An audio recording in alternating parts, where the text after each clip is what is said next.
Salut tout le monde, j'espère que vous allez tous et toutes très bien. Comme vous avez vu dans le titre, aujourd'hui on se retrouve avec l'une des vidéos que j'aime faire le plus sur ma chaîne, puisqu'on va choisir ensemble les livres pour ma pile à lire du mois de mai.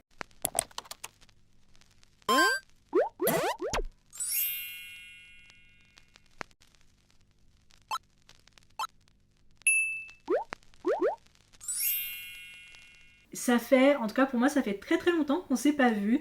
Je sais pas pour vous, je m'excuse de mon absence, mais j'étais à l'hôpital, je me suis fait opérer. Voilà, vite fait, tout va bien. Tout va bien. Et c'est vrai que j'ai pas eu l'occasion, enfin c'est-à-dire que les dernières semaines d'avril ont été plutôt mouvementées pour moi. Et c'est vrai que voilà, j'ai pas eu l'occasion de filmer de vidéos avant, mais je me suis dit, ok, bon bah je commencerai dès le mois de mai, comme ça, c'est parfait. Je suis en arrêt en tout cas jusqu'au 5 juin pour commencer possiblement peut-être plus longtemps, c'est-à-dire je reprendrai peut-être pas le travail avant septembre, ce qui fait que j'ai 4 mois. J'aurai peut-être personnellement 4 mois d'arrêt donc pour moi. Mais pour ce mois-ci, je vais en profiter un max niveau lecture, je vais en profiter un max pour être de retour sur la chaîne pour partager avec vous. Voilà, pas mal de choses. Et je me suis dit, ben voilà, quoi de mieux que de revenir en faisant ce que j'aime faire le plus, c'est-à-dire faire ma pile à lire. Voilà, avec vous. Comme on peut voir, ma palle physique est très très petite. Voilà. C'est vrai que tous les livres que j'avais prévu d'acheter le mois dernier, ben finalement j'ai pas eu l'occasion de faire, donc je suis partie sur un no-buy. Mais ce mois-ci, je compte me rattraper. Voilà, j'ai pas mal, même beaucoup de livres à acheter, sachant que j'ai deux livres que j'ai précommandés à la librairie anglaise. Le premier c'est Fast and Forever de Neil Painter, qui est donc sa dernière romance, c'est une romance sur baseball. Et j'ai Fever Dream de Ezzy Silver, qui est donc le nouveau roman de sa saga Emerald Lake, donc qui est un peu une nouvelle romance de cowboy. Donc j'inclus ces deux dans la palle, voilà, au cas où. Mais voilà, je pense qu'on fera un petit book shopping ensemble. En ce qui concerne ma palle pour ce mois-ci, j'aimerais lire 10 romans. Ce qui paraît énorme, mais je me dis que j'ai l'occasion, je peux le faire. Sachant que j'ai pas forcément de genre particulier qui me tente, autant en VF qu'en VO. Je peux même me permettre de sortir le gros pavé qui est Quicksilver. Voilà. Et voilà, il n'y a pas forcément de genre, pas forcément envie de continuer des sagas. J'en ai continué pas mal le mois dernier, ce qui fait que je peux. Enfin, j'en ai continué et terminé. Et ce qui fait que je peux en commencer là, ça me dérangerait absolument pas. En ce qui concerne le nombre de romans, j'aimerais en lire 10, sachant que sur les 10, il y en a un que j'ai déjà prévu, c'est une relecture, puisque c'est The Deal de Al Kennedy, qui est donc le premier tome de sa saga Off Campus. J'ai découvert la saga Off Campus l'année dernière, j'ai lu en VF, j'ai pas du tout apprécié, genre vraiment pas, je me suis arrêtée au tome 4, j'ai fait non, je lirai pas plus. Mais avec la sortie de la saison 1, le 13 mai sur Prime Video, je me suis dit quoi de mieux que de relire, retenter une chance, mais lire en VO cette fois-ci. Donc voilà, donc je me dis peut-être que lire en VO ça me plairait un peu plus, puis j'ai envie de vous donner mon avis sur la série en plus. Donc ce serait pas mal que je relise voilà, le premier tome pour vraiment me remettre dans le bain et savoir de quoi je vais parler. Donc ce qui fait que c'est le premier roman qui rejoint la palle, ce qui fait qu'on a 9 papiers à tirer et je rajoute First and Forever et Fever Dream dans les livres que je peux potentiellement lire, puisque tout simplement je les ai précommandés, ils doivent arriver. Voilà, après donc le but serait quand même de pas mal descendre ma palle sur Kindle, mais aussi descendre ma palle physique parce que je sens que j'ai une énorme liste de livres à acheter, laissez-moi vous dire, et elle est énorme. Bon, on est parti. Je m'excuse si j'ai l'air un peu lente, un peu mou. Le fait de reprendre les vidéos, ça fait un petit quelque chose pour moi. Donc je m'excuse d'avance. Voilà, alors, on va essayer de tirer vers le fond. Donc, premier papier. Le bon côté, c'est que j'ai mon ordinateur à côté de moi, ce qui fait qu'il y a certains prompts qu'en général je ne peux pas faire, que je vais pouvoir faire aujourd'hui, ce qui est plutôt cool. Alors, ok, wait for what title. Donc, le premier prompt, c'est un titre à 4 mots. Donc, il faut qu'il y ait 4 mots.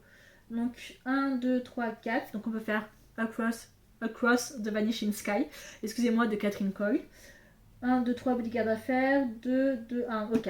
Donc celui-ci, c'est le seul qui vient en tête. Donc Across the Vanishing Sky de Catherine Coyle, qui est donc le premier tome de sa saga, Salad Grove. Je suis tombée sur un peu son moodboard, en gros sur Insta, en traînant dessus. Et ça avait l'air plutôt intéressant. Dans ce premier tome, on va suivre Bradyn Winslow qui n'espérait jamais retourner à Salad Grove, la ville qui lui a tout pris. Mais avec un fils à élever et un passé qui ne peut pas rester enfoui plus longtemps, elle est de retour.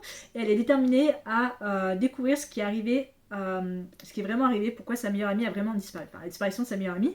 Et à un côté, on va avoir Dex Archer qui est donc son voisin. Voilà, d'à côté. Et les locaux voilà, parlent beaucoup du passé assez sombre de Dex.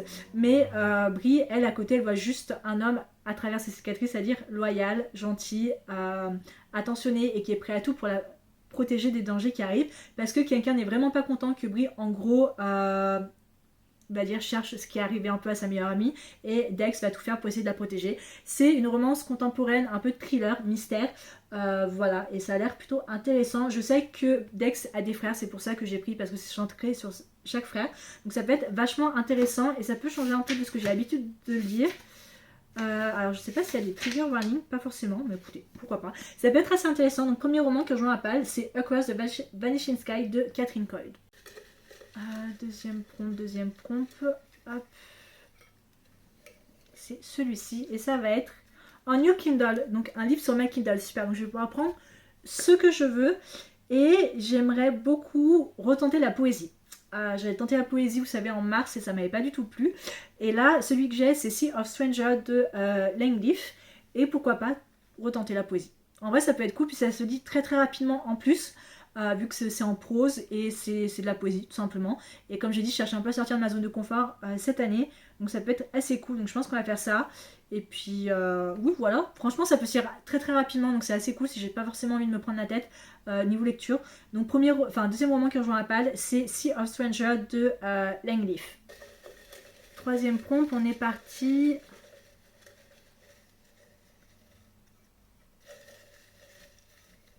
Hop. Celui-ci, ça va être Shortest Book on TBR, donc le livre le plus court dans ta pile à lire. Et ben, je vais aller sur Goodreads, je vais voir ce que ça donne. Le livre le plus... en vrai, le livre le plus court sur ma pile à lire, c'est celui-ci. C'est le tome 6 de Une touche de bleu de Nozomi Suzuki chez édition Glénat, voilà, qui est le 6e et avant-dernier tome de Une touche de bleu, voilà, qui se termine en 7 tomes, qui est un manga que je trouve est extrêmement sous-coté, je trouve qu'on parle pas assez, et c'est vrai que j'ai trouvé d'occasion pour pas cher, je me suis dit, bah écoutez, autant que je le prenne, et en plus c'est parfait, comme ça moi je pourrais avancer en plus dans mes mangas. Donc on va faire ça, on va faire donc troisième roman, slash manga qui rejoint la palle, c'est le tome 6 de Une touche de bleu de Nozomi Suzuki. Ok. Quatrième prompt,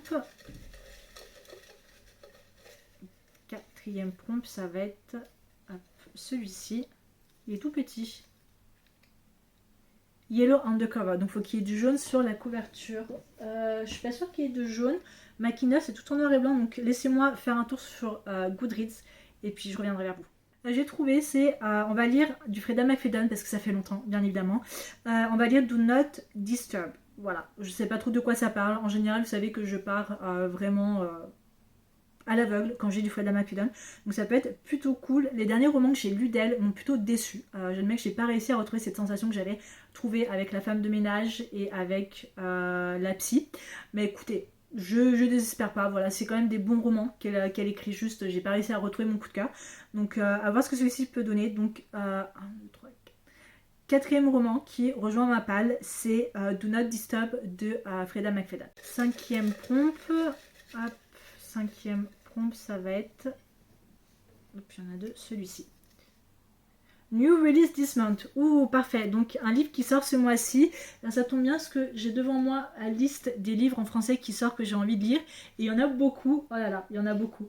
Alors, je pourrais faire Wyatt de Jessica Peterson, qui est donc le deuxième tome de sa saga de Cowboy Romance, qui sort le 7 mai. Donc, je pourrais faire celui-là.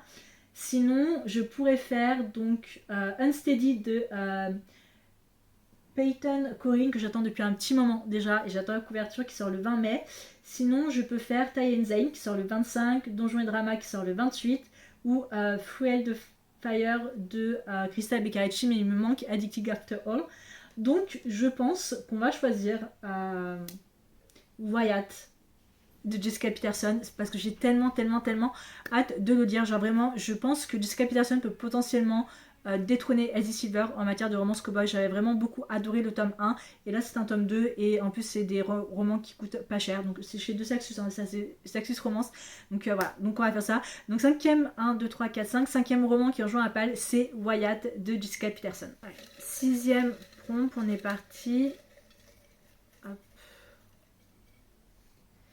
Alors, ok, A Book with No People on the Cover, donc un livre avec aucune personne sur la couverture. Les trois là c'est raté parce qu'il y a des gens sur The Bodyguard à faire, il y a des gens sur Knight Rider, il y a des gens sur Quicksilver. Donc je fais un tour sur ma Kindle et je reviens vers vous. Bon, j'ai trouvé, on va faire Bad Blood de Jennifer Lynn Barnes. Alors, je sais que j'avais dit que je disais Bad Blood le mois dernier parce que je pensais en fait que c'était le tome 3 de la saga The Natural, mais en fait c'était le tome 4. Et All In, c'est donc le tome 3 que j'ai lu le mois dernier, ce qui fait qu'il me reste que Bad Blood à lire, parce que j'ai appris que l'autrice allait sortir un tome 5 cette année. Donc comme ça, d'un côté je continue la série, je suis à jour dans la série, et au moins je serai à jour pour la sortie du tome 5. C'est vraiment une saga que j'adore, et le tome 3 était vraiment très très intéressant, ça se passait à Vegas, donc c'était assez cool. Et comme ça, au moins, je suis plus ou moins à jour et je veux un peu découvrir pour savoir sur qui est centré ce quatrième tome. Surtout que, voilà, il y a pas mal de choses qui sont révélées à la fin du tome 3. Donc ça peut être assez cool. Donc je pense qu'on va faire ça. Comme ça, d'un côté, je continue une saga.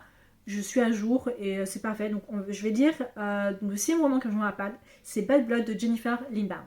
7e pompe, où ça commence à se vider.